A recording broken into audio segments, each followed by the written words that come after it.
This is a demonstration of a one-piece orbitozygomatic craniotomy technique in virtual reality. It provides wide access to the anterolateral corridor.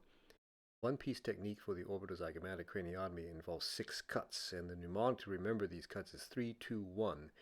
There are 3 cuts that connect at the MACCARTY-BURR hole, 2 cuts that connect at the inferior orbital fissure, and 1 cut connects the MACCARTY-BURR hole to the inferior orbital fissure. The MACCARTY-BURR hole is just inferior and posterior to the Dandy keyhole, and it provides access to both the orbit as well as the floor of the anterior cranial fossa.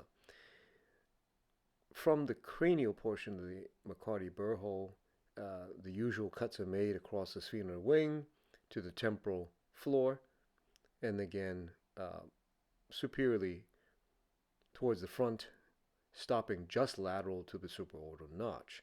The second cut is from the orbital side of the MACCARTY-BURR hole, and this in fact is the one that connects the MACCARTY-BURR hole to the inferior orbital fissure. The next cut across the zygomatic bone is made at the zygomaticofacial foramen, and it must be deep enough to reach the inferior orbital fissure. The next cut is across the roof of the orbit, and this is usually done by osteotomes. The fifth cut is across the medial orbital roof, and the final cut is at the root of the zygoma. Drill down the sphenoid wing and our craniotomy would be complete. To summarize, our first cut is from the MACCARTY-BURR hole all the way around to the supraorbital notch.